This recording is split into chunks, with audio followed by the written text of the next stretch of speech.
నమస్కారం వార్తలకు స్వాగతం ఈనాటి ముఖ్యాంశాలు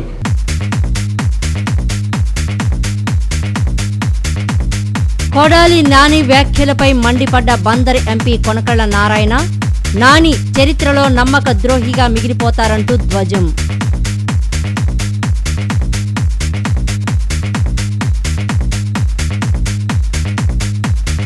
మళ్లీ పెరిగిన విద్యుత్ కోత మధ్యాహ్నం మరో అరగంట పెంపు ప్రజలు సహకరించాలని ఎస్సీ మోహన్ కృష్ణ సూచన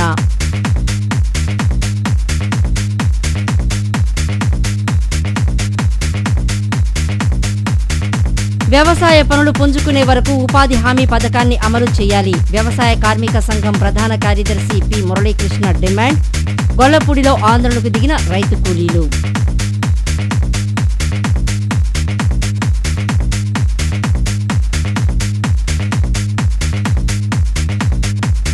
ఈడుపుగల్లు జడ్పీ స్కూల్లో 1,30,00,000 రూపాయలతో స్విమ్మింగ్ పూల్ డిఎస్డీఓ రామకృష్ణ వెల్లడి ముఖ్యమంత్రి హామీ మేరకే ఏర్పాటు చేస్తున్నామని స్పష్టీకరణ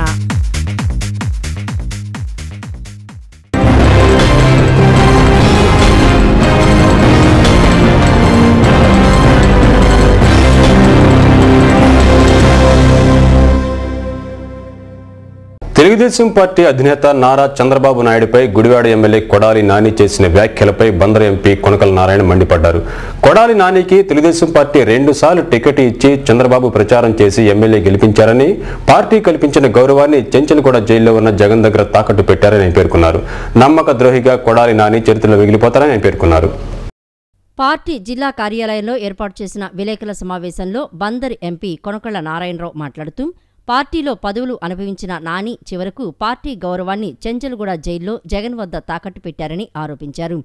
ఏ ప్యాకేజీకి లొంగి జగన్ ముందు మోకరిల్లారో ప్రజలకు ఆయన సమాధానం చెప్పాలని డిమాండ్ చేశారు. ఇకనైనా పార్టీ అధినేతపై అవాకులు చవాకులు పేరడం మానుకోవాలని హెచ్చరించారు. 2 సార్లు చంద్రబాబు కాళ్లు పట్టుకుని ఎమ్మెల్యే అయిన నాని పార్టీ అధినేతను, తోటి ఎమ్మెల్యేలను జంతువులతో పోల్చడం సభ్య సమాజం సిగ్గుపడే విధంగా ఉందని అన్నారు.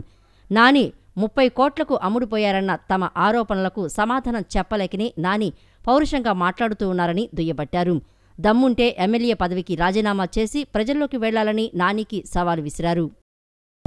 చంద్రబాబు నాయుడు గారు ప్రచారం చేసి నానిని 2 సార్లు శాసనసభ్యులుగా గెలిచారు. దానివల్ల ఆయన ప్రతిష్ట పెరిగింది, ఆయన విలువ పెరిగింది. ఇవాళ తెలుగుదేశం పార్టీలో పదవులు అనుభవించి ఈ రోజున తెలుగుదేశం పార్టీ యొక్క గౌరవాన్ని, విలువను తీసుకెళ్ళి చెంచల్గూడ జైల్లో ఉన్న జగన్మోహన్ రెడ్డి గారి కాళ్ళ దగ్గర తాకట్టు పెట్టారు. ఏ మనిషి అయినా ఒక పార్టీ వల్ల పదవులు పొందితే అది జీవితకాలం విశ్వాసంతో ఆ పార్టీకి పనిచేయాల్సింది పోయి ఈ రోజున తెలుగుదేశం పార్టీ ప్రతిష్టను, గౌరవాన్ని మంటకలిపే విధంగా చంద్రబాబు నాయుడు గారి దయతో తెలుగు యువత కోటాలో నువ్వు శాసనసభ్యులుగా ఎన్నికయ్యావనే విషయాన్ని నువ్వు మర్చిపోవద్దు. విద్యుత్ వినియోగం పెరగడంతో కృష్ణా జిల్లాలో విద్యుత్ కోతలను మరో అరగంట పెంచుతున్నట్లు superintending engineer B Mohan Krishna తెలిపారు. ఈ కోతలు తక్షణమే అమలులోకి వస్తాయని ఆయన తెలిపారు. జిల్లాలో విద్యుత్ కోతను మరో గంట పెంచుతున్నట్లు southern power distribution company limited superintending engineer operation ఓ ప్రకటనలో తెలిపారు. నగర పరిధిలో ఇక ఉదయం 7 గంటల నుంచి 9:30 వరకు, మధ్యాహ్నం 12 నుంచి 2:30 గంటల వరకు కోత విధిస్తారు. జిల్లా ప్రధాన కేంద్రం మచిలీపట్నంలో ఉదయం 6 నుంచి 7:30 గంటల వరకు, 11 గంటల నుంచి 1:30 వరకు, సాయంత్రం 5 నుంచి 6 గంటల వరకు కోత విధిస్తున్నట్లు పేర్కొన్నారు. ఇలాగే ఇతర మున్సిపాలిటీలు, మండల కేంద్రాల్లో ఉదయం 7 నుంచి 10 గంటల వరకు, మధ్యాహ్నం 12 నుంచి 3 గంటల వరకు కోత ఉంటుంది. పరిశ్రమలకు యథావిధిగా నెలకు 12 రోజుల పాటు సాయంత్రం 6:30 నుంచి 11:30 గంటల వరకు విద్యుత్ సరఫరా నిలిపివేస్తారు. పవర్ హాలిడేస్గా సోమ, మంగళ, బుధవారాలు నిర్ణయించారు. చిన్న తరహా పరిశ్రమలకు వారంలో 5 రోజుల పాటు సాయంత్రం 6:30 నుంచి 11:30 వరకు విద్యుత్ కోత ఉంటుందన్నారు. వీటికి ప్రతి సోమ, మంగళవారాలు పవర్ హాలిడేస్గా నిర్ణయించినట్లు వివరించారు. బెంజ్ సర్కిల్ సమీపంలోని స్క్రూ బ్రిడ్జ్ వద్ద రాత్రి జరిగిన రోడ్డు ప్రమాదంలో ఆర్ఎంపీ వైద్యుడు అయోధ్య వెంకట సుబ్బారావు మృతి చెందాడు. బెంజ్ సర్కిల్ నుండి ఇంటికి ద్విచక్ర వాహనంపై వెళుతుండగా వెనుక నుండి వచ్చిన లారీ ఢీకొనడంతో ఆయన అక్కడికక్కడే మృతి చెందాడు. యనమల కుదురుకు చెందిన సుబ్బారావు రాత్రి బైక్పై బెంజ్ సర్కిల్ నుంచి రామలింగేశ్వర నగర్ మీదుగా స్వగ్రామం బయలుదేరాడు. స్క్రూ బ్రిడ్జి వద్దకు రాగానే అటుగా వచ్చిన లారీ అదుపు తప్పి బైక్ను బలంగా ఢీకొట్టింది. ఈ ఘటనలో లారీ పక్క భాగం బైకుకు తగలడంతో కింద పడిపోయాడు. దీనితో అతని తలకు బలమైన గాయమై అక్కడికక్కడే మృతి చెందాడు. విషయం తెలుసుకున్న బంధువులు ఘటనా స్థలానికి వచ్చి సుబ్బారావు మృతదేహం వద్ద బోరున విలపించారు. సమాచారం అందుకున్న పటమట పోలీసులు ఘటనా స్థలానికి వచ్చి వివరాలు సేకరించారు. మృతదేహాన్ని పోస్టుమార్టం నిమిత్తం ప్రభుత్వాసుపత్రికి తరలించారు. సుబ్బారావును ఢీకొట్టిన లారీ ఆగకుండా వెళ్లిపోయింది. స్థానికుల సహాయంతో పోలీసులు బాలాజీ నగర్ వద్ద లారీని పట్టుకుని పోలీస్ స్టేషన్కు తరలించారు.